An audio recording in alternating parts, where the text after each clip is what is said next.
Everybody ready? Good evening. We want to start on time tonight.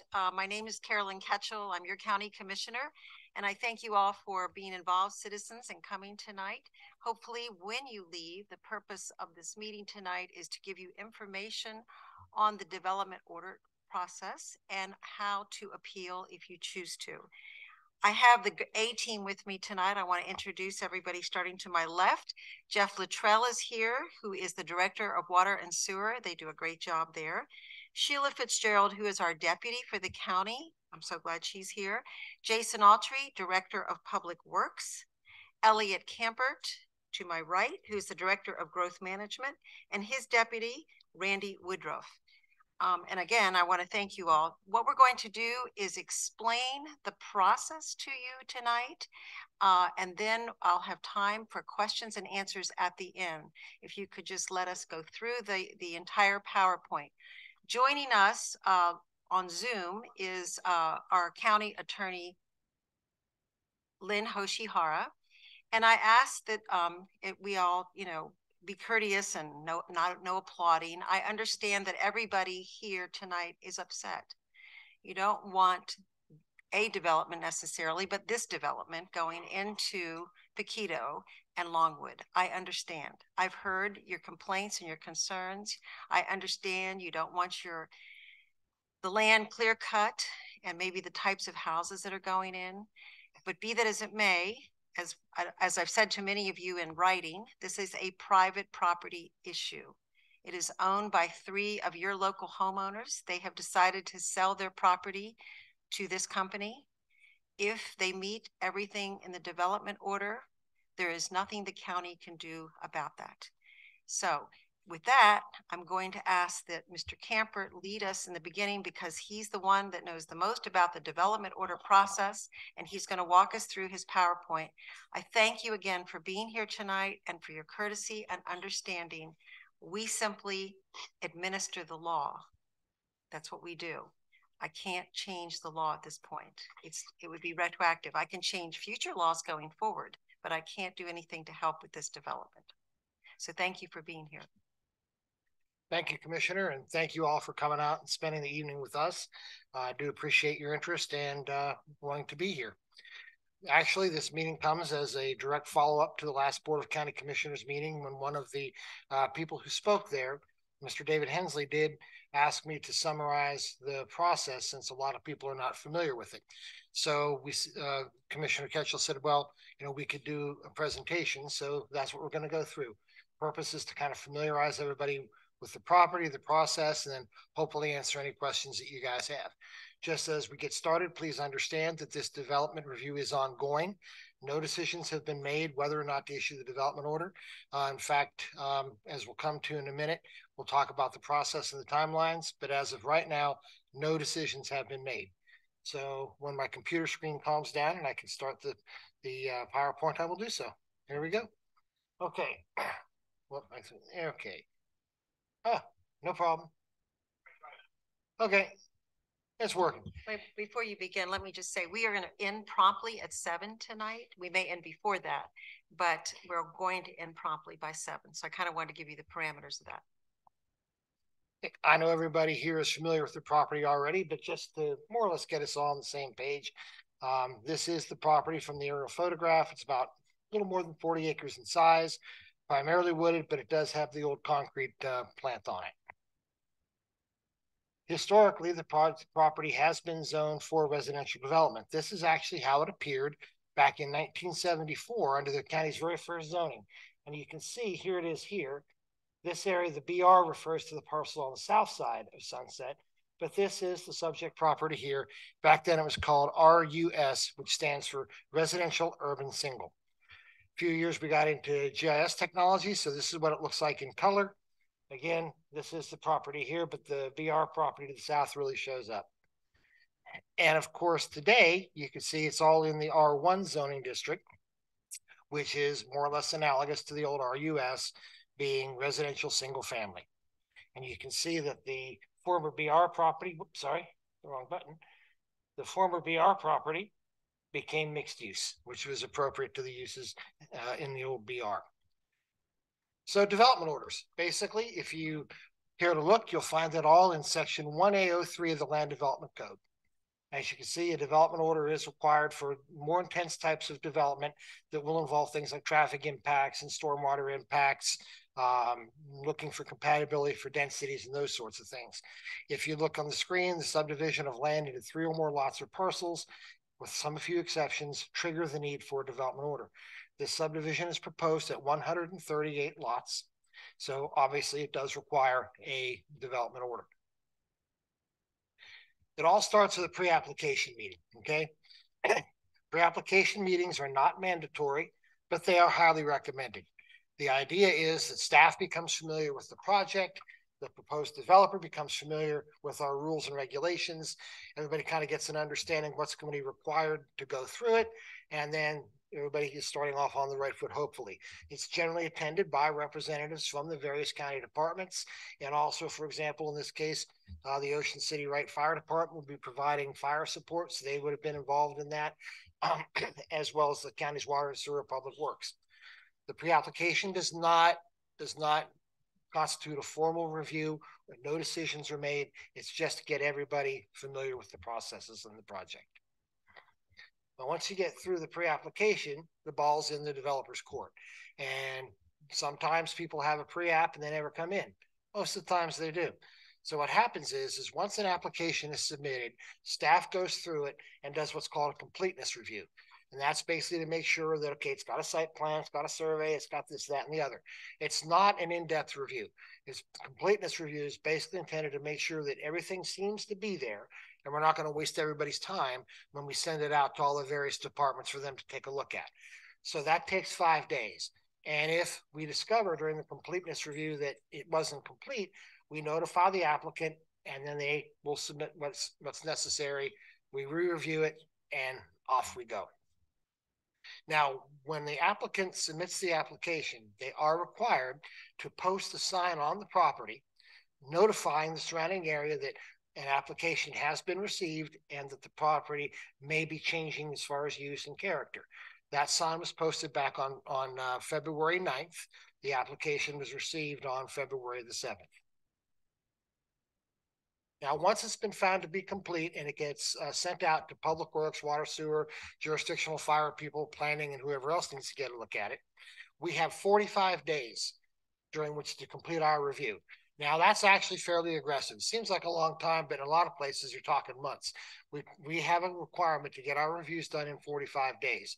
As a matter of fact, the review for this project, the calendar ends tomorrow. So they will be getting their notices. You need this, you need that. Now, actually, as the course of this project has gone on, they've called us and said, hey, how's it looking? And so they've had some feedback already that, they need to be developing some stuff. So hopefully it won't take them the full 60 days, which is what the code allows them to supply us additional information based on our comments.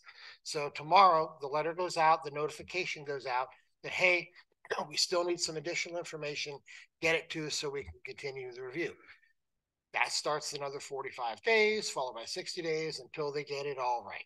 And as of right now, no decision, as I said earlier, no decision has been made.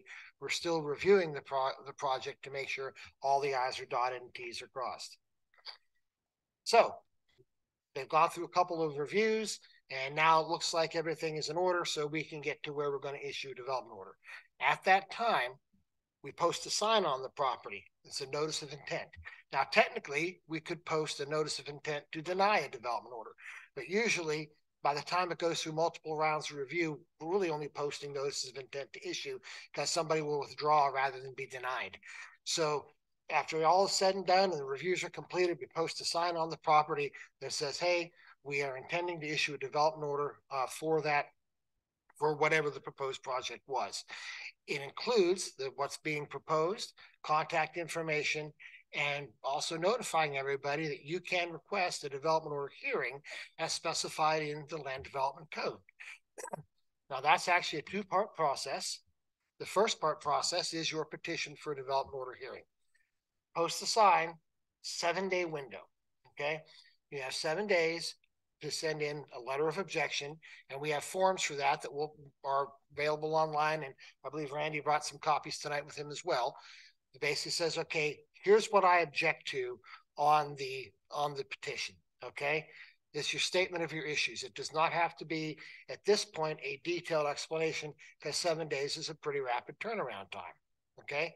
So sign goes up, 7 days, get the form, get it turned into the growth management department. Once you fill out that letter of objection and get it sent in, that's kind of puts you in a holding spot. You've reserved your spot. You then have 14 additional days in which to file a memorandum of error. And what that is that's where you go into detail saying, okay, we've looked at the proposed project and we noticed that in your code, it says you have to have, just to pick something, you have to have a 100-foot wide buffer and they've only got a 20-foot wide buffer. That doesn't meet your code. You can't issue that development order. It has to be based in fact. Okay, this isn't a popularity contest. As the commissioner said, this is based on whether or not a proposed development actually meets the code. So what you're going to do is you're going to identify the specific requirements of the land development code that it failed to meet, say the reasons why it's not consistent with those cited sections, and also provide any corrective actions which you believe will make it okay. It's important to note that if you don't check all those boxes, so to speak, on the memorandum of error, the county has the ability to say, look, you provided a letter of objection saying I don't like it. You've put in your letter of your memorandum of error that there's just too much traffic, but there's no citation and there's no real data or evidence. That will result in that petition being turned away. So you have to make sure that you meet all of the requirements of the memorandum of error. That's very important. So once the memorandum of error has been submitted, and we've said, yep, they've raised some legitimate issues or appear to have raised some legitimate issues, we have to schedule to go before the Planning Commission. Okay, that is serves as our local planning agency under the state law, and it also serves typically in an advisory capacity to the Board of County Commissioners on matters pertaining to our comprehensive plan and our zoning. So they are the first people that hear a development order petition. Also, once we get to the place that we're going to start talking to the Planning Commission, we are also required by our code to set up a meeting between the petitioners as well as the developer to see if there's anything that can be done to work out the differences so we don't have to go through a hearing process. If that works, if there's a mediated meeting works, great. The development order with the consensus of staff, the applicant, and the public, who are the petitioners, the development order is amended accordingly, and that's what they move forward with. If, however, the mediation fails, it goes to the Planning Commission. Now, the Planning Commission's job in this case is to review the county code, review the materials that were provided by the developer as part of the development application, and to review the petitions submitted by the petitioners to see whether or not they agree that staff was in error when they decided to issue the development order. And if they agree that the staff was in error, then it goes to the Board of County Commissioners. If they agree with staff, however, that it was properly issued, then that's it. The development order is ratified, so to speak, and the development order is issued by staff. If anybody wanted to pursue it past that, they would have to do it through the court system. However, if the Planning Commission agrees with the petition and says, nope, staff should not have issued this thing, it goes to the Board of County Commissioners. And then the Board of County Commissioners, they will do the same thing the Planning Commission did, except they'll have the benefit of the recommendation of the Planning Commission, the minutes of the Planning Commission meeting, so they can see what was discussed, and then they will make a final decision. They can say, we agree with the Planning Commission, and it can go back to staff, and they have to redo it. The applicant may even have to resubmit, or they can agree with staff and say, nope, we agree they met the code, go ahead and issue the development order. Okay.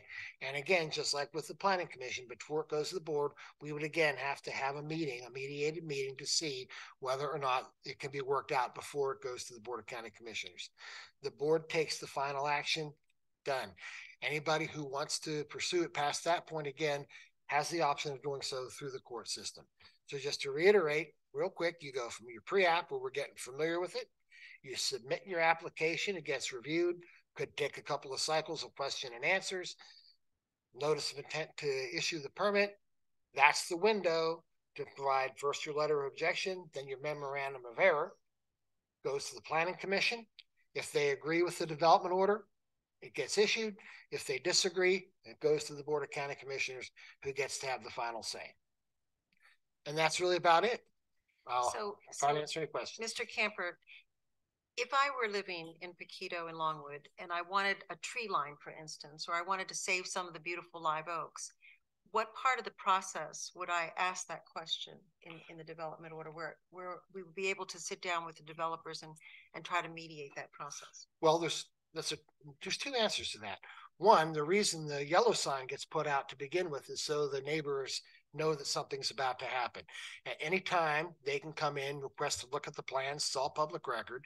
And then if they want to try to have input at that time, we can certainly notify the developer saying, hey, we've had a request, could y'all consider, heightening the buffer or anything like that?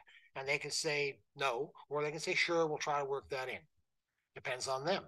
But then the second official part comes, like we talked about, with the letter of objection and the memorandum of understanding and the 2 mediated meetings.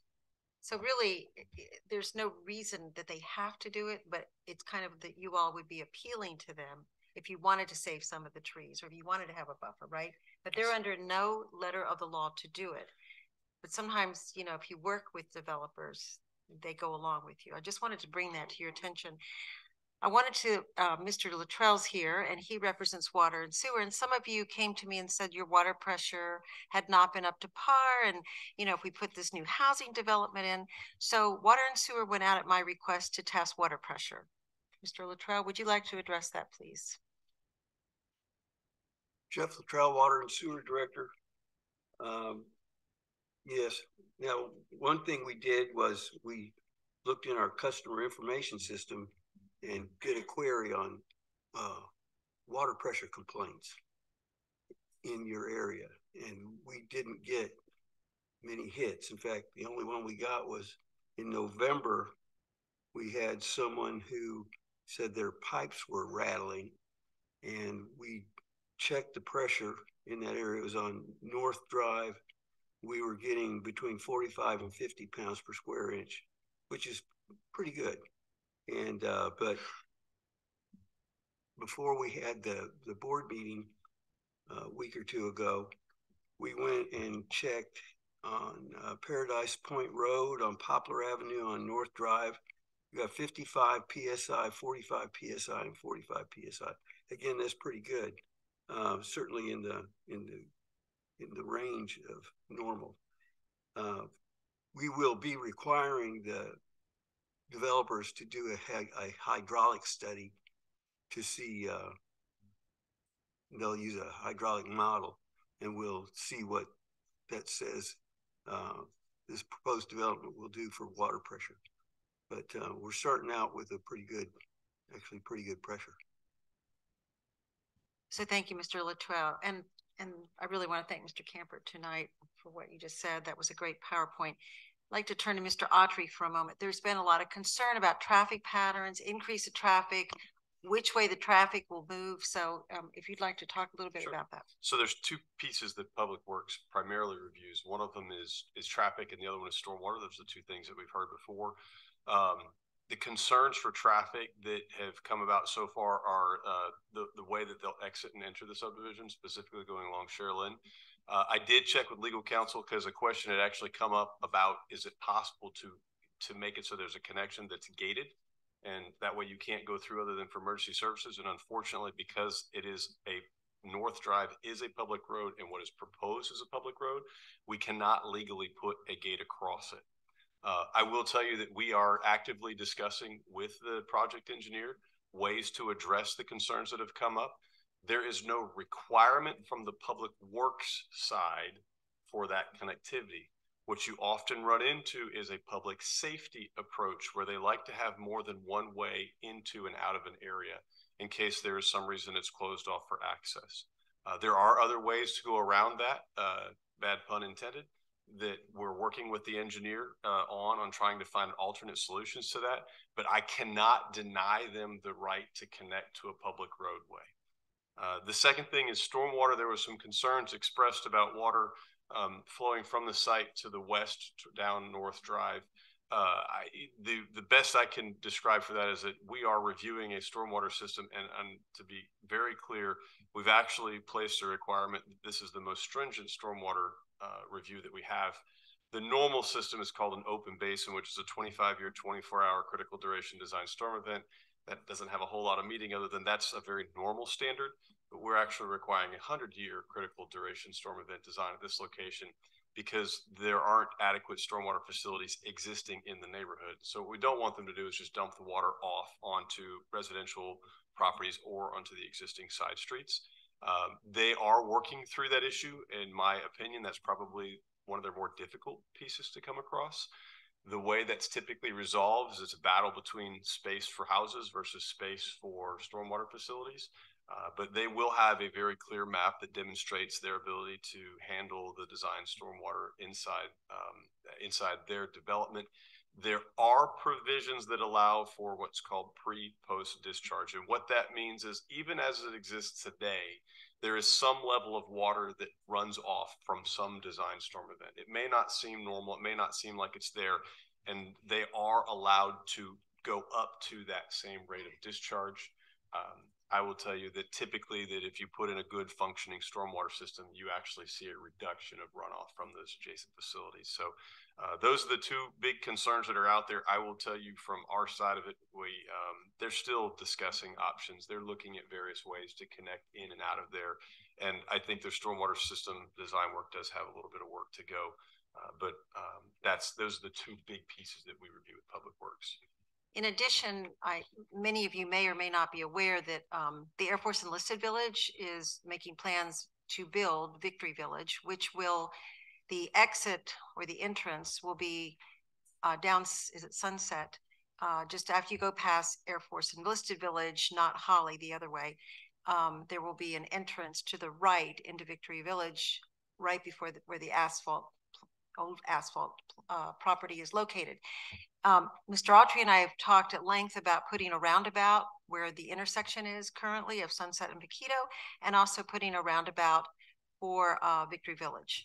So that may be one change that's coming to your street. And I'll speak to those because the Commissioner's correct. We did talk about it. What we're programming in is the study design phase of it is a request for next year's budget, which we do the annual budget. We started in March of the fiscal year prior.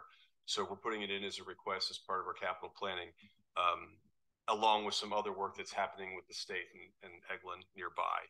If and when the village augments their area, they would actually pay attention to the operational issues at their entrance. So really our focus is going to be at the intersection of Sunset and Poquito. So I can assure you that as your commissioner, I'm going to be watching this development order every step of the way. I have been very involved in this process. I couldn't make the first meeting that you all had. I was invited. I look back on my notes. I said I wasn't invited. I was invited, but I was in Orlando for a Daughters of the American Revolution meeting, and I apologize for missing that meeting. However, I couldn't have done anything more than I've already done or answered or written. So the Godbolds were right. I did get an invitation. So with that, what I'd like to do now is ask you all to come up. Anybody that has questions or any comments.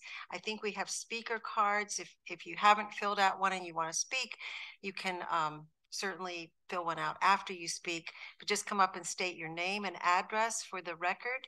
And I'll call, thank you, Judy. I'll call everybody up. I was remiss in saying that in the audience, and I want to thank, is Nick Tomachek, who is running the Zoom, is running our cameras. Thank you so much for being here tonight. Judy Lorenz, who is my commissioner aide, and many of you talked to her. She does a superior job. I'm very blessed to have her with me. And of course, we want to thank the bailiff for being here tonight too. He invisible, right? Not really. So thank you so much. So Mr. Hensley, if you're in the audience with your position in Poquito, I'd love to have you come up first and talk.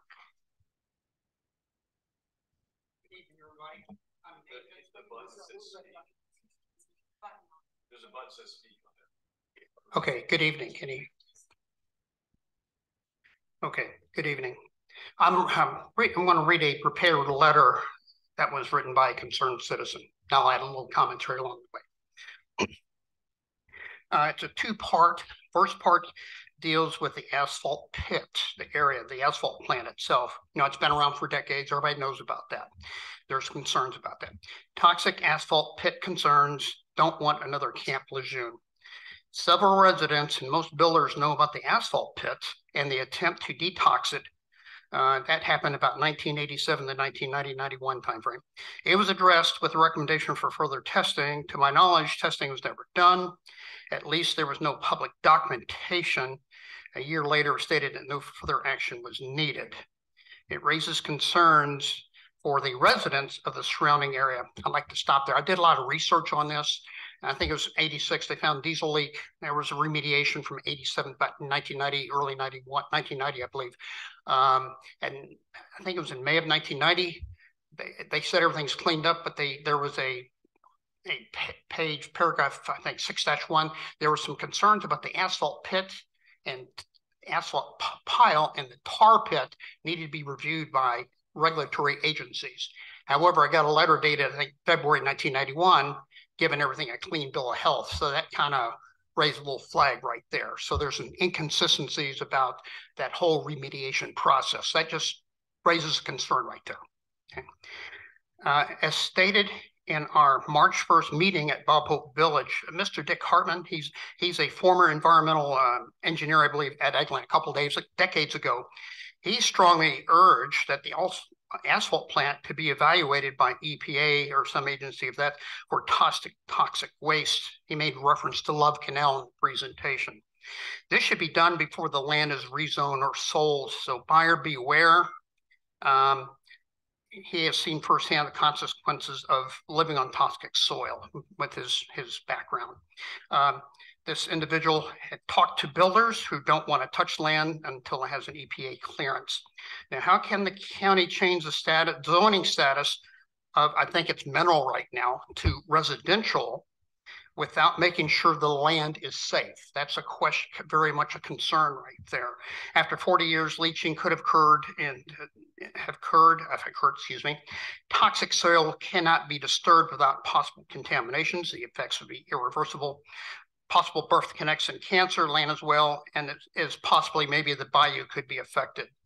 And worst case scenario, Poquito Bayou area could be a no man's land. Again, another Camp Lejeune. If the county approves the rezoning without a clearance from EPA or some other agency, who's going to be held accountable for this decision right there down the road? So let the residents' concern be documented right here. And then one other thing, when I gave my presentation, there were questions and answers at the end. Mr. Hartman spoke, made reference to Love Canal. A young man in attendance was so moved by that, and I had a slide showing the asphalt pits, all the area, all the tanks and everything else. He felt compelled to contact EPA. So they've been notified. I don't know what's happened with that, but that process is going on right now. So I don't know what's happened. I don't know if you all have been notified. I have no idea. So he just told me that after the fact, and that's all I said. Fine, thank you. Second, a note, the Qualls family donated toxic landfill to Pause for their new building off Lovejoy. And Pause was told the soil had to be removed before any living thing could use it. It was going to cost over $1 million. Needless to say, I doubt the land will ever be developed. So that's another correlation right here. Just again, there's the appearance that we might have toxic soil there. That's the key thing. And then the next thing, correct me if I'm wrong, I thought the code enforcement commissioners were put in place to protect us from unscrupulous builders. In Escambia County, for example, builders have had their licenses pulled for shoddy and unsafe practices. Why are developers known to be dishonest allowed to work in this county? If our inspectors are doing their jobs, how can so many homes be built by D.R. Horton have so many issues? There is a website about shoddy D.R. Horton workmanship. It's on Facebook. You can easily access that and you can see what's going on there. It's across the country, not only just here. I've been told inspectors check out 1 or 2 homes in development and then that's it. Now, I don't know if that's true or not. Code enforcement perspective, I do not know. That's just hearsay. I've been, let's see. They don't have enough staff to keep tabs on the entire development. If that's true, then we'd rather beef up the code enforcement. And it seems like their hands are tied. The little guy can't outlawyer D.R. Horton. They're worth billions. If the county shows that their worth and step up to the plate. This person is not against development, but against the destruction and dishonesty. There are local builders who take pride in what they do, stick to what's been tried and true, and we'll all come out ahead. Thank you very much. I'm going to ask Mr. Camper to talk a little bit about mitigation efforts. Obviously, the county is aware of the plant as well. Okay. And so we have been in contact with the Florida Department of Environmental Protection. Okay. They do have a hazardous waste section along with a groundwater section and an air section. Okay. And they will be providing us information back based on their records of the site. So that will be made part of the record once we get that. Okay, so Florida DEP is going to be involved in that process. What okay. we've asked them to do to see if they have any records that would relate to that site. Mm-hmm. And if there had been prior mitigation work done, they should be aware of it. So okay. Are they actually going to go back onto the site, just do a quick review or anything? That's up to them. It's up to them. Okay. Up to them. Okay, thank you. Thank you.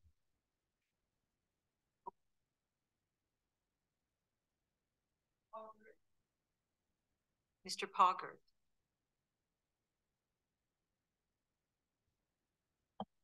My name is Paul Girth. I've been a resident of Walnut Street for 49 years. I've been asked to bring up some questions here. I guess this goes to Mr. Autry. The access onto Poquito Road, the access onto Sunset is a real problem. If you're leaving the area in the morning and want to go to the base, you go out Poquito Road north and you try and turn right. There's no right turn lane out there. It gets blocked up and people are driving in the ditch trying to go around. And at the same time, east and west traffic on John Sims up there, or Lewis Turner, they're insufficient slowdown lanes. Similarly on 98, coming up to turn onto Sunset, if you're coming from town, there's a very short slowdown lane to get in there. And I was there last night, which was very light traffic. We went out to dinner and the cars were backed up in that lane and they were hanging out into the flowing traffic lanes. And there's always a bunch of debris of taillights and other things. It's not a safe place as it is right now. And there's going to have to be some changes made for extended turn lanes at both the ends of Poquito Road and Sunset. That's what I've been asked to address here. As far as some of the other comments up here on the water pressure, I'm down on 29 Walnut, and we've occasionally had slightly low water pressure, but that doesn't really significant. It depends on the time of the day and the day of the week. But we've had a lot of rattling pipes at times, which nobody can explain. So just, they're just rattling in the walls and nobody's running anything in our house. Including F-16s going overhead. No, no, I'm ex-military. I spent over 20 years at Eglin. The sound of freedom. Actually, you bring up one of my gravest concerns as your commissioner. I really, the intersection that goes out onto Lewis Turner frightens me. It is dangerous. We have talked, both of us have addressed it with FDOT, Florida Department of Transportation. We've asked for a traffic light study. As you remember, there was an elderly couple killed there not too long ago. I mean, like probably in the last 8 years.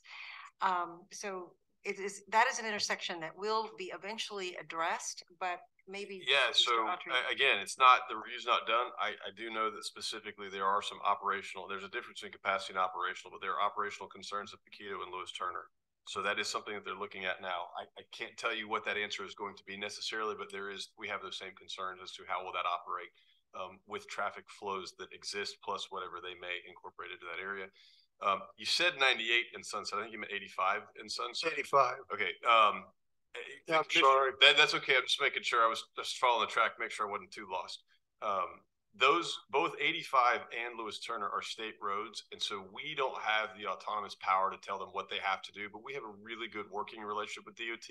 And it's very common that when we go through these operational reviews that they work with us, or they acquiesce to whatever it is that we find in terms of a need or warrant that's out there. So the volume of traffic coming from 134 homes, I think what the number is, I'm pretty comfortable in saying isn't going to warrant or necessitate improvements at both of those locations, but certainly one of those locations is a very real possibility. Say that again, please. That again, please. So it's 134 units. 38, 138 units. It's unlikely, in my opinion, that they'll have to make improvements at both locations, but one of those locations, it's very possible. And the reason is, if you split it, then they have no impact at either. But if they go into one, then they have an impact on one. So it's unlikely that they'll have an impact at both locations. But it's under review now, and I can't tell you what the answer is going to be. I would suspect that a great deal of it will be military housing is what it's going to turn into, and they're heading one way or the other. But they're both going to Lewis Turner, which is why we look to Lewis Turner. That's where the focus is at this point. Yeah. Thank you for your service, and thank you for your comments. Your comments echo a lot of my concerns about the traffic there. And Mr. Autry knows we've been talking a lot about it. But as he said, the roads that we have jurisdiction over are in your neighborhood. When you come outside of the neighborhood, Florida Department of Transportation has jurisdiction, but we've been working with them to try to change some traffic issues. Thank you. Thank you for your time. Yeah, and to sum it up, turn lanes is probably where you're looking at. Extending turn lanes, getting turn lanes to make left and right turns safer. That's probably where you're looking towards. I do not envision it being full on, mast arms, intersections, that whole thing. I don't know that it'll get to that point, but I think turn lanes are fairly. No flyovers. No flyovers in this one. That's right. That's great. I'm intrigued by the roundabouts, but I don't think the local area has ever gotten used to those. I love them. They have mixed results everywhere. Yes, sir. Yeah. Thank you much. Ms. Shelley Haspile. Questions and concerns that I had already been addressed. Okay. Not necessarily my satisfaction, but. All right. So you'll yield your time. Okay. Shirley Strickland.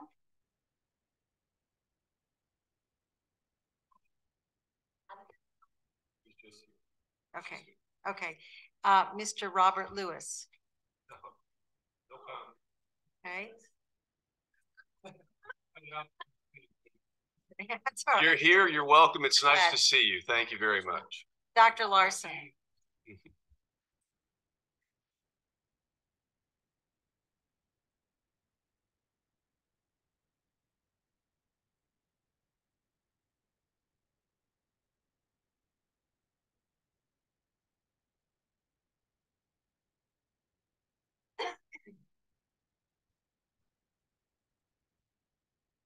Hello, I'm Robert Larson. I've lived at Fort Longwood for 58 years. Same house, same telephone number.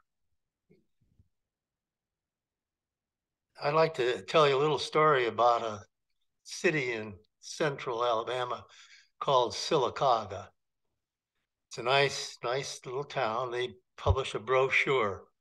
In that brochure, they have pictures of their public buildings, their library, their city hall, their museums. And on the cover, there's a picture of one of the public sculptures that they have. And the words, "Love the place you live." And I like to say, we've learned how to love our neighborhoods. Sometimes we get a little lax in that.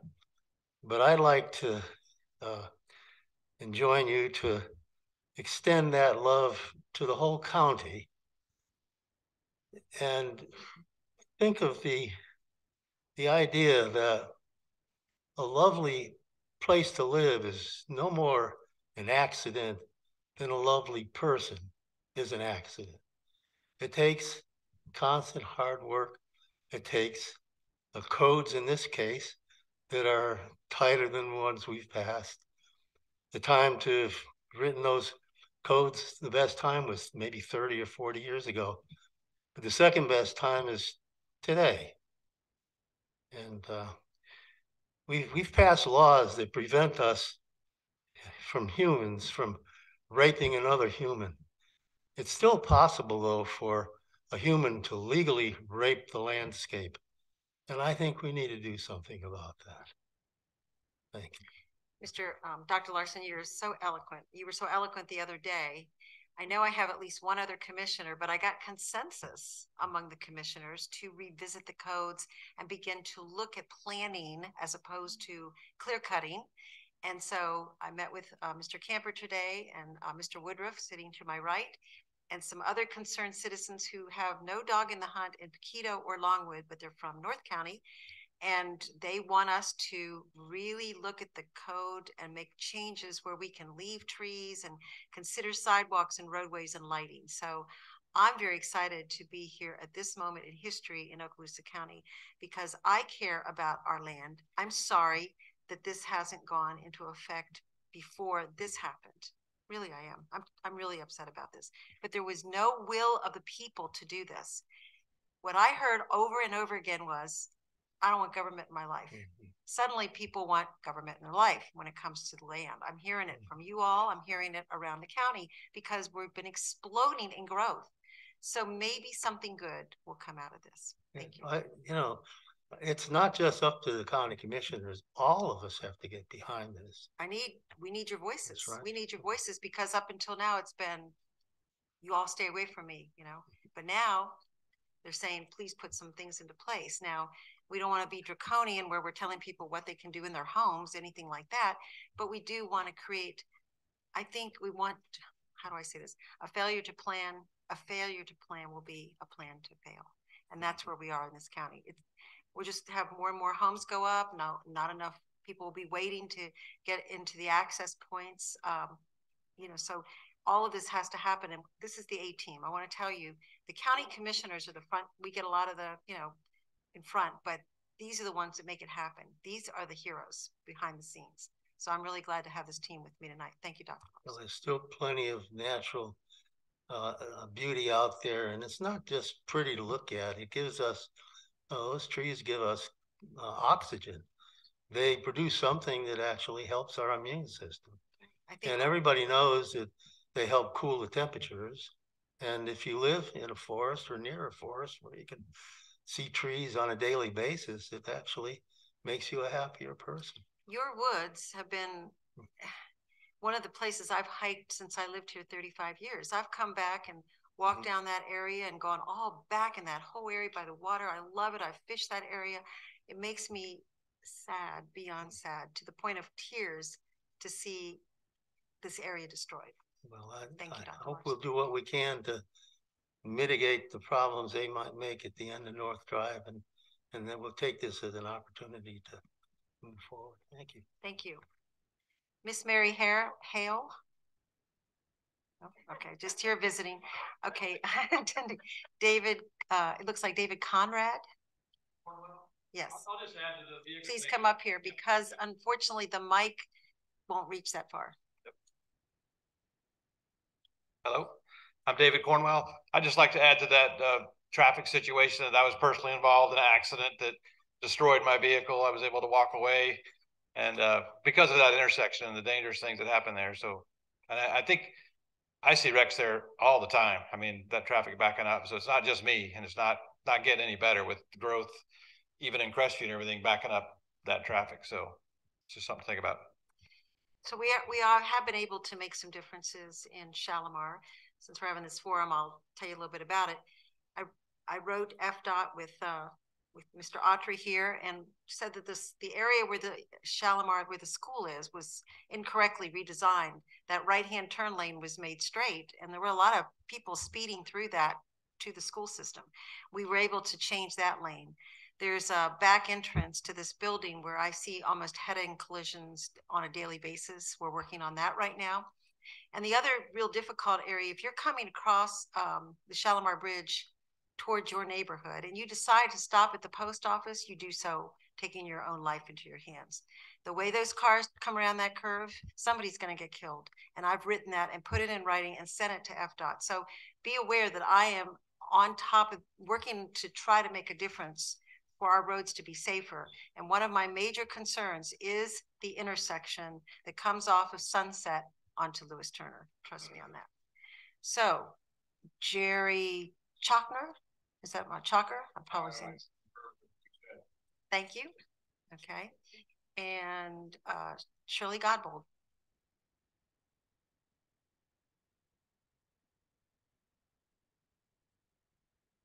Well, I know you've already heard my issues with the traffic study, which is out of date because now I find it was 17 months before this application, and your code say 12 months.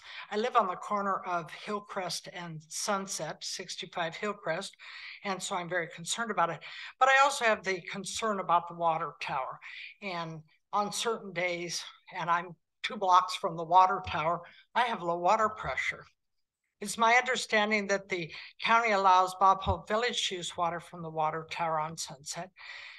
Even since the second Bob Hope Village addition, or ever since, was completed, Poquito and Longwood residents have had water pressure issues.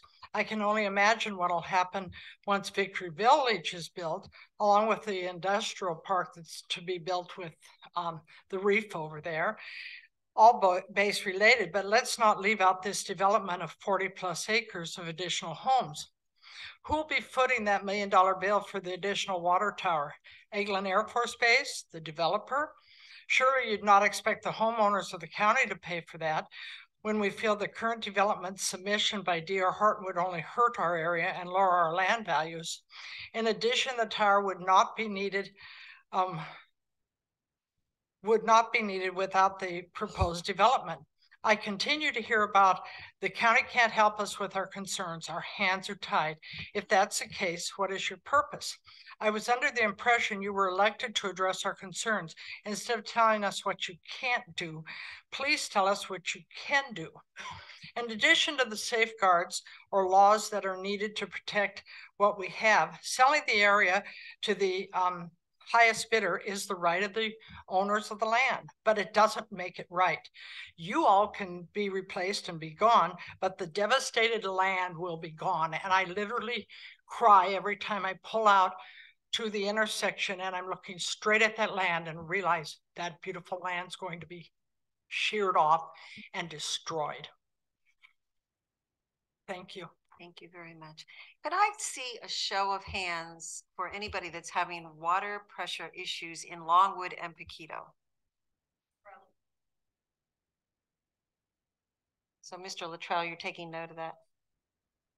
I mean, they may not have called the office, but it looks like there's some water pressure issues going on over there. We did do a survey, and I think you have the streets, don't you? Yeah, he has a list. If you'll send those to me, Mr. Hensley, I'll make sure that Mr. Luttrell gets those. Thank you. Marley McDonald.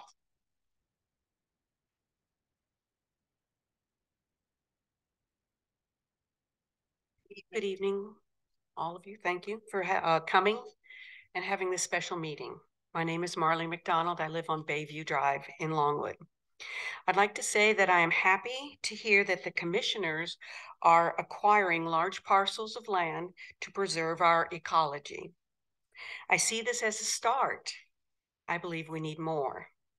I would like to elaborate a little more on the green spaces I had said the last meeting. I propose that they be the same size lot as the houses are in the subdivision. I'm not talking just this subdivision, I'm talking countywide.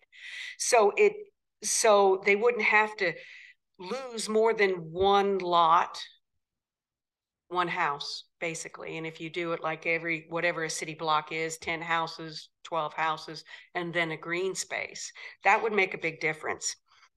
I would like them, see them planted using native plants, including trees, shrubs, and ground cover, and not just clear cut and left to the weeds. It's not really helpful for anybody. With the help of our master gardeners, this can be achieved. As they would say, the right plant in the right place. I would also like to move to traffic in the Poquito area. We have addressed that. I have 4 short questions that I would like to ask. I heard within a 10-year period, a 10-year time, the base will be moving its main gate to Poquito Road and Lewis Turner. Is that true? And if it is, how will the subdivisions get out to 189 at that time. Is the base going to allow a road through their property north of Longwood subdivision to go through? And if this is true, should the new subdevelopment have access to that now instead of having all of their areas coming south of Lewis Turner? Should their exit areas not go on to Lewis Turner? Those are my 4 questions. Okay, so we can go backwards. Let's start with those questions. Why don't you talk about the main gate, which I don't expect to see in my tenure, and I don't expect to be leaving here for 8 years. Yeah, so. so the notion of Eglyn's going to move their entrance in 10 years to Poquito, that's news to me. And I talk with Eglyn regularly about, and they have significant issues that they're looking to improve for entrance in what they call main gate or the west gate. Yes. I will tell you that we have had a lot of discussion. In fact, there's an intergovernmental agreement where Eglyn is working through the county because of some contracting issues, where they're looking at alternatives for their west gate. None of them exceed past 85. Not even close to that concept.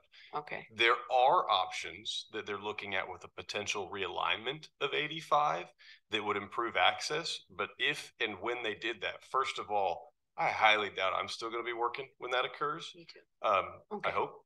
And then the second piece of it is it will remove traffic signals and improve access for Eglyn and the adjacent areas. So the notion that Eglyn is going to do things that will negatively impact access to the subdivisions, in my mind, is completely off the table. I think that is a scare comment more than a fact. Okay, that's why I asked it. Yeah, and so from that point on, I think the rest of those questions kind of fall out. They do. So I wanted to back up and go up because you mentioned a couple interesting things.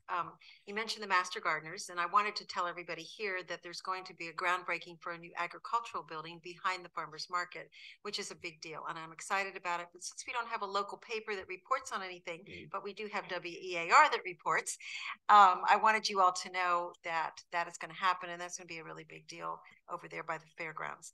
I wanted you to also know that the Board of County Commissioners, we personally as commissioners are not acquiring land, but the Board of County Commissioners has done some neat things lately, like acquired the fairground property. And we're not going to do one thing to it. It's going to remain green and beautiful, but it's a beautiful land. The Fort Walton decided to sell it. We decided to buy it. And so we're going to enhance the buildings with tourist development dollars and make those buildings nice so you can continue to have fish fries and gun shows and antique shows and that kind of thing there. So I wanted to just mention, you brought up those few points. And I thought okay, I know at your last meeting, you guys were talking about, I guess, kind of acquiring parcels. Right. Well, right. Well, stuff depends on, yes, there's different places. It's in like the Shoal planning. River is one we did in the north end where we've been enhancing that. So, yeah. Okay. But thank you. Thank you. Now, Pat Whitehurst.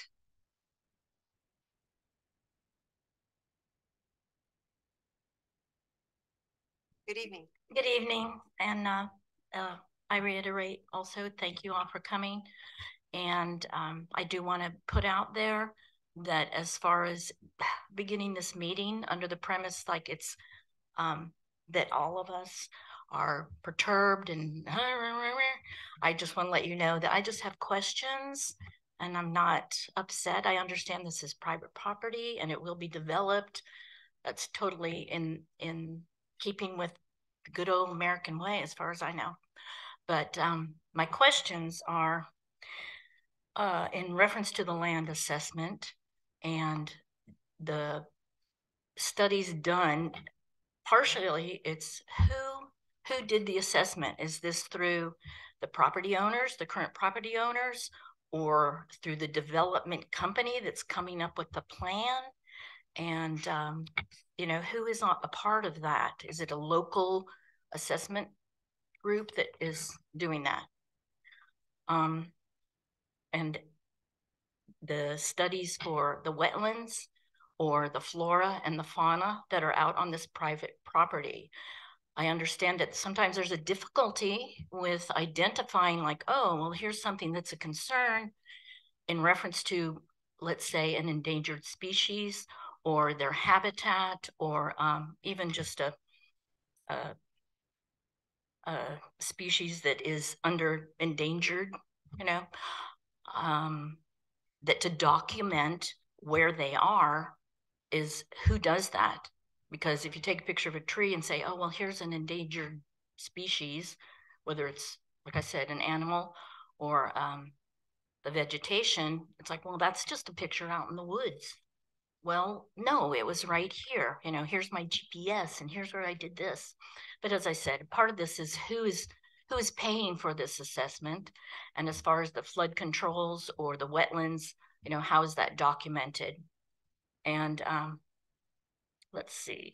And as we have discussed in reference to the concrete/asphalt plant, the remediation, that's a concern. I think that was brought up. The remediation that was done, and maybe tracking down what was the assessment in reference to that. And who handles the cleanup? If there's documentation that this was done now, not necessarily from 30 years ago or at other times, but if there's something that's a little more current that helps us understand, okay, yeah, this was done or this was paid for, and now we've had this, I guess someone had mentioned maybe within the last 12 months, this is what was the chemical test that was identified at this place. And I know we were talking about the water and the water pressures, and it's not necessarily right now. I think what we're talking about is in the future. And it's like, okay, well, we don't maybe have a lot of problems with water pressure. It's not documented. Nobody's been calling in. But if we have 138, individual dwellings now, that could have a significant impact. And understanding for me is like, okay, so how is that going to work? Our county's going to take that on. Our water and sewer, whatever it is, director, growth management, I guess, is a part of that. I'm not sure. But however, it's like, as I said, this is for the future, not the water pressure today. That's my question in reference to that. Let me see. I guess the other part is the acceptance of the water and sewer improvements, the water conservation, and again, the roadway concerns. It sounds like that's going to be an engineering, this is where people that have studied that and are familiar with it will be able to help us too, because most of us, I have lived on Bayview Drive in Longwood off and on since my younger years. When my parents, I was raised here, my parents raised me here, and then traveled around, came back myself because it is a nice area. But also that part of, okay, well, we've always been accustomed to driving through what is essentially Eglin Reservation, which is beautiful, and they struggle and work, as you were saying, as far as working with the community to try to preserve the land, do right. I feel like if the citizens stand up and say, that's not working for us. And I know I've seen the difficulties with when they were extending Poquito through the military land. I was here when okay, now Sunset, you can only make a right-hand turn onto Eglin Parkway, and then you get out, or building through the reservation, and I refer to the reservation as the military land, going out to Poquito and facing all that traffic stuff. But those are my concerns. Like I said. Ms. Whitehurst, let's start with water sewer. Mr. Luttrell? Yes, again, we're going to require the developer to have engineers perform a hydraulic study of the area to see what impact these 138 residential units are going to have on the pressure and the flow in the water system. And who are they paid by? The developer will pay for that. Is that coming under then the people that are selling the property? Or the developer buys the property from the seller and then they're paid by the private property owners? They have hired the developers? I'm sorry. This is part of the plan review process Mhm. before a development order is issued. Jeff, I can take a crack at that too.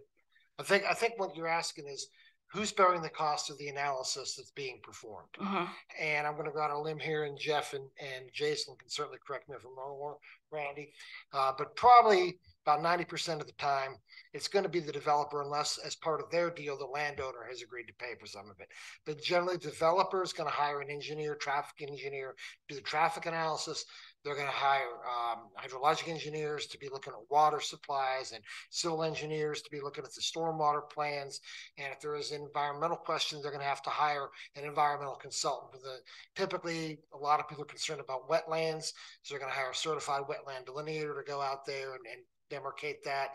And also, while they're on the property, if they observe any listed species, endangered, threatened, or species of special concern, then that'll get reported as part of the process. That's the information they submit to us that we review. And Jeff's people and Jason's people and my folks, they're going to look at those documents and compare those against the codes and against their own expertise as engineers, and decide whether or not, yep, this is a good report, or it needs some more information.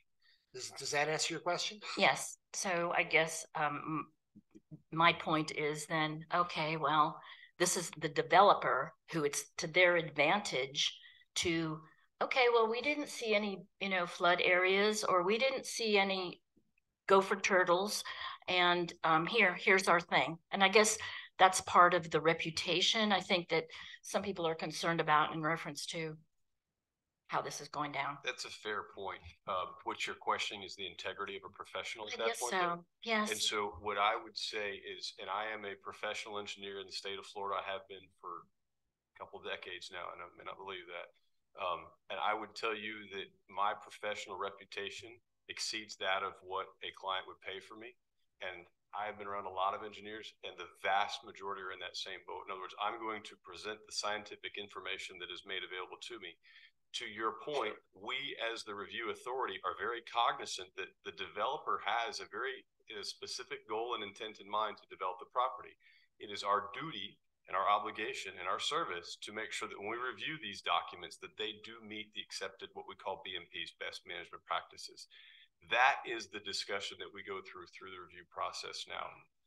As I said earlier, the particular civil engineer that's doing this site design, which is the same educational background and certification that I have, he is in the discussion of, or we're thinking about this, what about this? We want to try this, what about that? They are certainly going to push the envelope to get as much value out of it as they can. Sure. Just like when you go to buy a car, you're going to negotiate for your side as good as you can. It is our job to make sure that we maintain at a bare minimum the standards that are inside the Land Development Code, and we want to make it so that it is the best practical development that is out there. I liked what you said when you came out at first, this isn't, I hate this. Regulatory agencies, or I'm against development. That regulatory agencies have a notorious reputation for being anti-development, or we just let it go, right? There's really no in between. I will tell you that one of the things that I pride my department in, and I know that it echoes with Elliot and Jeff, is we aren't going to be against or for development. We just want things done as good as they possibly can be. I recognize without fail, I think you said it, I hear the answers, I may not like the answers, but if they are the answers, then that's the right thing that we regulate. We don't get to decide based on how we feel or what we like or what is pretty or what is, we may want. We kind of have to go with facts and science. Yes. However, there is that shade of gray that's in there that allows us to work with developers and to work with applicants. And so one of my goals tonight is, and I've got a couple of notes, is I want to hear what it is that you guys have concerns with, because I think when I spoke with you before, you said you can't talk to the developer. They call me and email me. I can talk and I can be your voice. So I really appreciate that information back, because there are things that I'm going to say, hey, I think if you went this route, it could really help the perception. I may get them to acquiesce, and they may say, hey, I appreciate it, but we're going to go this route. They have that right. They have that choice, that right. Okay. Thank you, Ms. Whitehurst. Well, thank you. Christina Larson. So if you see a yellow cardinal or a Bigfoot, please let us know. That would help. Hi, folks. Thank you very much for this town hall meeting. I think it's delightful. I'm so glad you did this. Okay, so I'm a little scatterbrained, deal with it. The asphalt plant. The asphalt plant, I'm not real clear on this, but I know the Saudi Arabia was involved with that asphalt plant in our backyard, and that the cleanup, I'm not so sure it was very adequate. I also wanted to add to that there were explosives being stored there very recently. I don't know if they still are, but fireworks. I know that because we had a fire in that area and the fire department was pretty concerned. So that's an issue. The zoning thing, let me see if I can read my writing. This is Mr. I'm sorry, Kempert, thank you. The zoning, it was apparently allowed for the asphalt plant to be there, and now it's residential. That zoning changed, is that correct? Actually, the asphalt plant predated the county's original zoning. So when it was made RUS back in 1974, yeah, my understanding was that the plant was already there. And that's been, word of mouth that I've been informed. I've gone back and looked at some archival aerial photos, and it's been there at least back into the 80s. So I don't know whether or not, well, prior to anybody here being in charge, if the board had allowed, because it was necessary for construction or something, that plant to be there. But it is a non-conforming use now, and it's not going to get, restarted because it's been out of production, way long enough. My issue is now that land that was the asphalt plant is zoned residential, correct? Correct. So isn't there some kind of procedure? You can't just say, okay, now we've trashed it and now we're going to let you plant houses there. There's something that has to be done first in that situation of changing. So when we hear back from the Florida Department of Environmental Protection, when they check their records to see, what kind of remediation was done, have they had any reported instances of hazardous materials on the site, and then that will inform us as we can continue to go through the review process. Okay. Let's see. Does the county have do you foresee any feasible delays? And this also is a Mr. Kemper question, because I may have misunderstood, but there's a deadline tomorrow for something or other, some paperwork. Yes, basically tomorrow is the end of our 45-day clock that we as staff have to review and then get comments back to the developer. Okay. Yeah. So tomorrow the developer will be informed, okay, you need to do this, this, this, and this. And as you've probably figured by listening to us, we've already been in conversations with them as this has gone on, but tomorrow marks the official stopping of the clock for our review, and we get our comments over to the developer saying, you need to look at this, you need to look at that. So my question is, this, and this. So you have a long list for them already? There's a list. Can't speak how long it is. Okay. So I just want to make sure that you're listing everything that's been brought up already. Yes. In some regard. And that goes back to this page over here. So as we raise these issues in these meetings, as concerned citizens, is that sufficient? Or have we done our part by telling you these things and sharing these with you? Or all those forms you were mentioning and all those technicalities that I don't understand, are those things we need to do, or are those things you do? When it comes time to, if the decision is made to object and appeal to the development order, then those forms you guys will fill out, okay? Whoever wishes to object, then they're available online. Mr. Woodruff has brought copies with him today, so he can hand them out, and they're very self-explanatory. I mean, basically what you would do is you would go, as I said in my presentation, you would look at the code requirement and say, okay, the code says you have to have, and again, I'll use a silly example. Code says you have to have, 100-foot wide right-of-ways, and you're only providing 10-foot wide right-of-ways. That doesn't meet the code. So what you do is you go through the development as it's been proposed. You would look through the development code and you say, okay, this is the county has failed to implement its land development code. And that's that total 21 days, 7 days to get your letter of objection in, and then 14 days to do the memorandum of error that points out where you believe staff screwed up and didn't do it right. And Mr. Camper, you handed out a piece of paper or have you not yet? We don't have not handed out that piece of paper yet. The one that lists how to do this. Well, that's in the presentation, which is going to be put online, and Randy has the forms with him, so he can do that. And there's a one page that just describes the process. And where is that one page? I think Judy has a big stack of them. Okay, so that needs to be handed out. Judy, do you mind just passing that? Because I knew this was going to be an issue. Because government does this, I swear, on purpose. It makes it complicated. It's like doing your taxes. It shouldn't be this way. Right. It should be in clean English. So we made a one-page paper, kind of a how you appeal, that's going to be handed out. Okay, excellent. That's what I was just writing down. So you've already handled it. Very good. This one is for Jeff Luttrell. That hydraulic study you were talking about, Yes. Does that also apply to sewer or just to water pressure?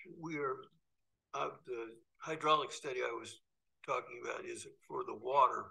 Okay. The potable water, the drinking water. We are also requesting that they do an analysis of the capacity of our wastewater collection system. Okay. Specifically, there's a lift station on Poquito that may need to have to be upgraded. Okay, this is an issue for you then. We have a house on Longwood, near the corner of Longwood and North, and we also have a house on North.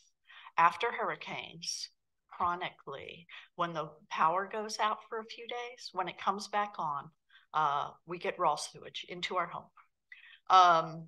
What we were told is that this is because we're at the end of a lift station line. I have no idea what that means, but I'm just throwing it out there for you to figure out. And they've been out many times to our house and dug holes and trenches and all sorts of nonsense, but yeah. So there's that. Okay. We're going to ask the developer to do analysis of the wastewater collection system as well. Okay. He said that, okay. They're going to address it. They're going to address the wastewater system as well. Okay. Regarding the traffic, this was a public works question. Regarding the traffic, you put emphasis on safety. Is that right? Has the county, this deadline, I'm worried about this deadline tomorrow. Is that one of the issues you're going to raise with DR? We've got comments regarding the traffic. You got it. Yeah. You're on top of it. That's all I want to know. Okay. And then two more things. Let's see. This goes back to what Pat Whitehurst said. Are we to trust the developers to submit reputable studies? This is one of those fox guarding the hen house issues. I mean, of course not, especially, and this is my grand finale. Are you ready? This is very exciting. DR Horton, Consumer Affairs, and this they get a 1.5 star rating out of 5, and that is from over 4 million verified submissions. This is not a reputable company. Be on your toes. Thank you very much. Thank you very much, Christine. Rita Sparks.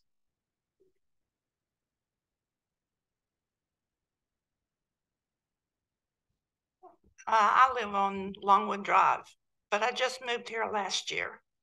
But I also own a condo over on Okaloosa Island. But I moved here because of the quiet, serene area that I moved into. And I lived in Memphis, Tennessee for 55 years. And the DR Hortons came in and raped that city. And the worst thing about, not DR Horton, but someone that I would give a 1.5 star to, they'll tell you one thing and they'll agree to your petition and say, yes, we're going to do that. And then after they build, you come back and you find out that they did not uphold their promise. So who at that point has to go get the lawyer? Do we have to do that? That's my question. Because they're not reputable builders. Ms. Hoshihara?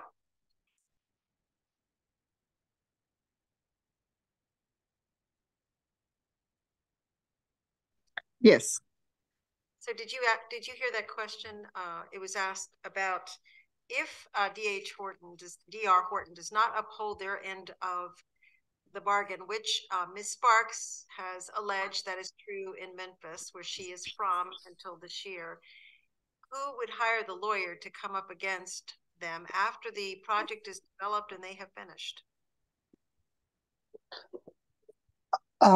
So that's a bit of a loaded question. It really depends on what provisions they're in violation of. If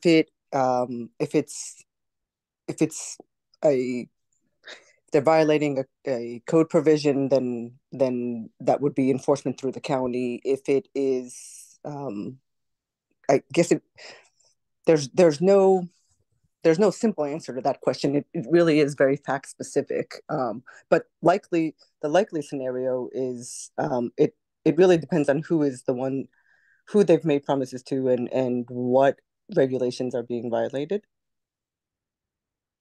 So Mr. Campert wants to add to it, Ms. Hoshihara, so go ahead. Thank you. I think there's for an illustrative example of your question, there's different catch points along the way, okay? What they're going for right now is a development order that would authorize a subdivision. That subdivision is going to have stormwater improvements, road improvements. It's going to have water and sewer installed. And at various points along the way, we're going to have county inspectors going out. Mr. Autry's people are not going to tell the Board of County Commissioners to accept that plat. If they promise to put a turn lane in and there's no turn lane, it's not going to get to the board to approve. Likewise with the stormwater, if they say that they're going to have a certain design pond and all that, his engineering inspectors are going to go out there, and if it doesn't match what they said they were going to do, it's never going to make it to the board to accept that plat. The same thing with Mr. Luttrell and the water and sewer, and they have to pressure test and do all kind of things like that. You guys can jump in and verify, but it's not going to get to where they can just walk away, because before they can come to the Board of County Commissioners, record that plat, and start selling lots, it's going to have to get through them. And they're going to have to look at it. And of course, my folks are going to be looking at, the buffers and things like that as well, if any should be required. So it doesn't get to the board so they can start making money until they do what they said they were going to do as part of the development order. The second part of that is once the homes are going up, of course, the Florida Building Code is a very stringent code because of all the hurricanes and stuff that we have. And so right now we have a ISO rating of 4. On maybe even a 3 now on our residential construction, which is how they rank how well we are implementing the code. We're reviewed by the Insurance Services Organization, and we have licensed inspectors who take their licensure very seriously, and they go out and they inspect to make sure the homes are good. And that's the second phase of what happens when it's out there. So phase 1 is when they're building the subdivision. They're not going to get to the board to record it unless they do everything they said they were going to do. Phase 2 is when the homes are going up, our inspectors are going out to make sure that they're building good homes. And I hope that helps your answer. Okay, thank you very much. I have one other question on the buffer. Do they do the buffer first before they build the homes? Because we're building single family to single family, typically a buffer is not going to be required. Buffers are required when you have like commercial or industrial butted up against residential. You want to screen that. Now, there may be some buffers being put in voluntarily by the developer at this point. Again, we haven't made any decisions yet, so I can't say this is what it's going to be because I can't say that yet. But we're going to be looking to see what kind of buffering and stuff they're going to be proposing. Okay. Thank you. I appreciate it. I really appreciate your comments. Thank you. Lorraine Whetstone. Keep changing all the things I've typed. Just keep answering things. First thing, please do not put in a roundabout. Oh my God. My mother-in-law will never visit me if you put one of those in there. She doesn't drive them now. Yeah, please don't do that. Oh my God. Between the lines. No, she's very sweet. She is. I want to start off with a little story since I don't have a 3-minute, time thing. I lived in Phoenix, Scottsdale area in the late 1990s, and that was experienced explosive growth. I mean, this is nothing compared to obviously what was going on there. And they just, built, and now, Scottsdale just told a new development out there, oh, sorry, we can't give you water. We don't have enough water. They do not have water. There's an entire development of people who bought their homes there that just don't have water. I mean, these are things to really, 20, 30 years from now. And I appreciate that you guys are talking about changing your building codes to take a look at preserving nature. But how quickly is that going to happen? I guess is what's your time frame for that? Is that somebody can answer that? Well, we can go ahead and ask your question. We have a stack of people who want to speak yet, and I said we were going to end in 10 minutes. Oh, so okay. Okay, so the question would be then, what is the time frame going to be for changing those codes? So they're the strongest commercial. So for some of that. And then since Nathan opened up this can of worms, my ears pricked up a little bit. Is it possible that the land we're talking about could be considered for that type of preservation?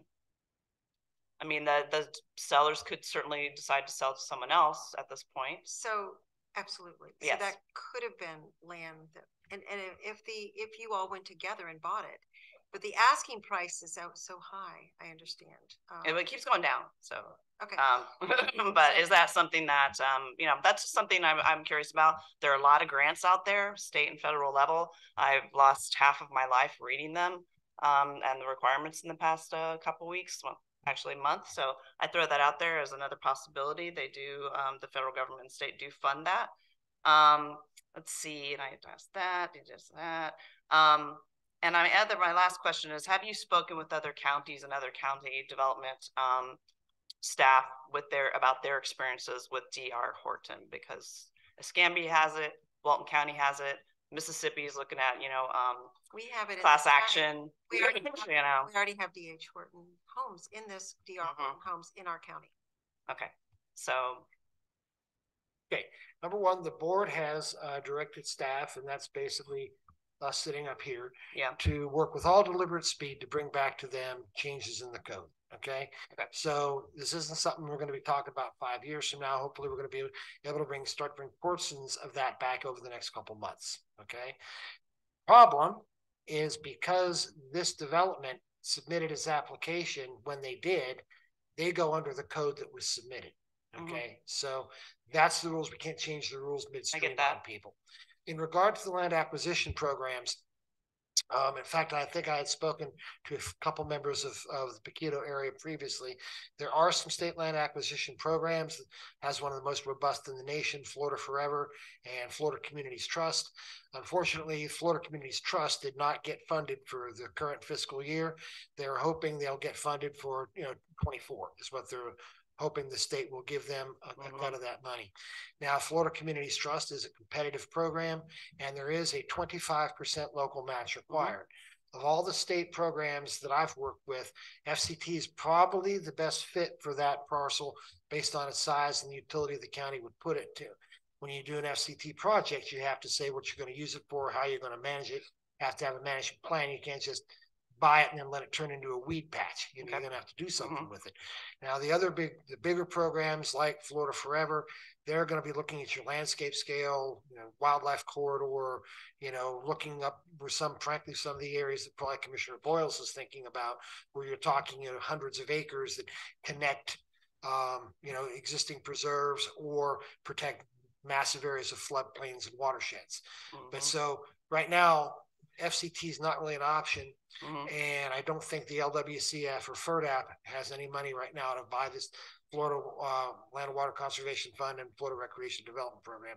I don't think they have any funding right now either that could be brought quickly to bear on these. Unfortunately, grant programs, it's a process. Yeah, it's fine. You submit your application, then cross your fingers and say a lot of prayers. So, but hopefully FCT will get funded and we can maybe do other things, if not with this parcel, then others. Yeah, this would be a continuation of all the other land that's around there that's preserved by, Eglin. So this is going to be a sore thumb and all of that. So, okay, thank you. Thank you, Ms. Whetstone. Jan Carroll.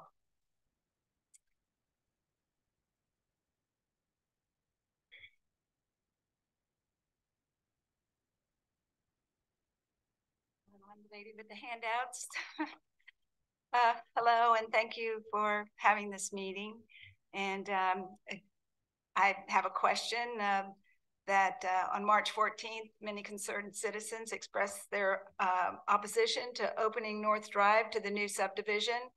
And has growth management been tasked to direct the engineering firm to redesign their plans? I think you've insinuated that it is a concern for you if you are working with the. You want to do that one, Jim? So we cannot tell them how to develop. Right. And when you and I spoke last time, you said, I don't want them to. And I said, I totally understand that. I need a why. Right. That message has been conveyed to the developer, though. And okay. You know, the engineer, I don't want to say the developer, the engineers who I work with. Right. And they certainly are aware of it. And for anybody that's here for the first time tonight, didn't come to the other meeting, my concern is that this is the development. This is North Drive. And there are 18, this is Sherilyn. This is where my mother lives, who bought that house in 58 years ago, and she's now 97. And she is sad that our neighborhood could change as far as more traffic.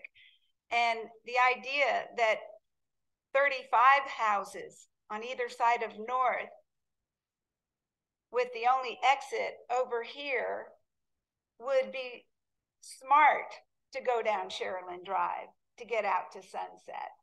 That's 35 houses that could have 2 cars each and coming and going twice a day. And that they would come down Sherilyn, and we have no sidewalks. People love to walk in the street. Address it to us. So here, this is probably the only significant photo on this sheet. I had different ideas for closing off North, but you know, you said you could talk to the state highway people and hopefully get them to do something. And then we're asking you to do something with the county road and do a little something. I've been pretty clear, and I'm only saying this for the sake of time because I know more speakers. I've talked with the developer, and I cannot say anything more clearly than they have heard the concern. And I appreciate that. I don't know that I can say anything more than that. I appreciate that. The only thing I'm going to say new that you haven't heard before is that my mother at the dinner table last night, the 2 of us were having dinner, and she said, why don't they use the other exit that is going into the cement plant? Use that for their entrance and their exit. And how smart would that be when you have this exit from the cement plant here, the one that's planned, the exit is here. These people could go out that exit to Sunset. These people could be encouraged to come out the exit of the cement plant. So it's already there. I would say this is all to be decided, but thank you. But would you keep it in mind that maybe isn't something that anybody thought of yet? Of course. And my mother thought of it. Tell your mother I said thank you. I will. Thank you so much. Miss Mays, Brandy Mays, you still here? Yes.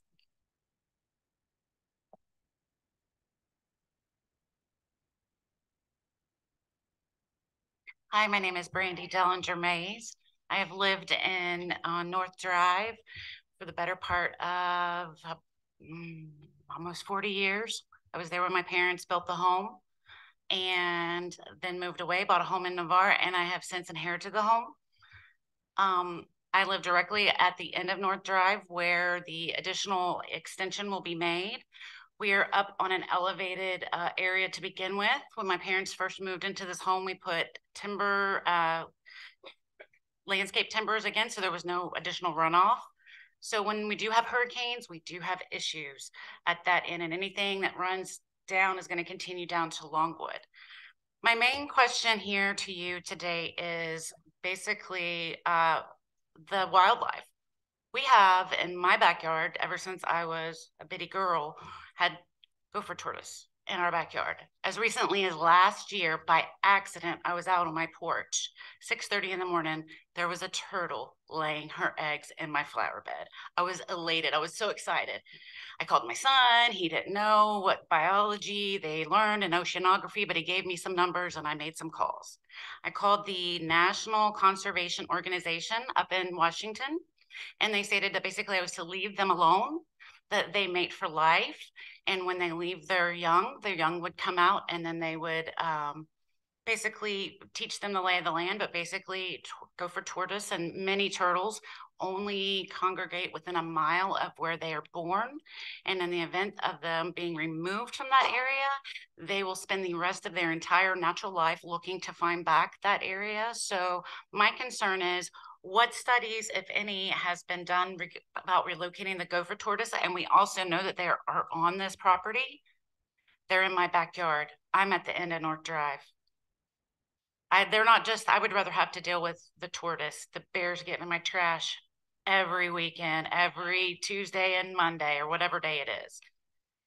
But so the answer is complicated, but that will be considered. That particular issue is going to be known, of course, to the engineers and developers, because we're a well-known area for gopher tortoises, many box turtles as well, but the gopher tortoise up until, are they still endangered? I don't know if they're a species of special concern. Yeah, they are on the they're on the kind of like on the way in on the line. Yep. And I know that one of the babies were actually born, and I found 2 of them, and one of them was removed by my son's employee, and I got very upset because once I learned that they don't they spend the rest of their life looking for their home, I figured this poor tortoise had no chance in life, and that's just one turtle. How many other turtles are we affecting? I understand. Thank you. Thank you. So true to our word, it is 7 o'clock. I'm going to end this on time, but I want to say to you all that I take every comment that you made tonight very seriously. I understand your concerns. I share many of your concerns. I am your county commission. I take this role very seriously. I will be working with this A team, and you've met them all tonight. Aren't they impressive? Thank them all for being here tonight. I thank Nick and Judy, the bailiff, also for joining us tonight. Really thank you all. I thank you for being a respectful audience. And for any of you who have been drinking at night and sent me some of those emails, I forgive you. And I always call people in the morning and say, how much did you have to drink when you wrote that? But I'm used to it, and I understand the frustration. I really do. Who else can you yell at if you can't yell at Carolyn? So thank you all very much for being here. I am your commissioner. Write me anytime you like. Hopefully you're getting my newsletters.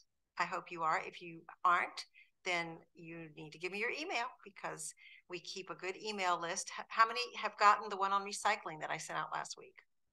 Okay, I see a couple of hands. So hopefully I'll take your emails tonight and sign you up. But if you don't like it, you just go unsubscribe. I also sent one out on sargassum yesterday. Sargassum is seaweed that's coming towards us. And I'm telling you what we're going to do with that seaweed. So please let me hear from you if I can do anything to help you. Thank you for giving up your evening to come here tonight. God bless you.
Issues.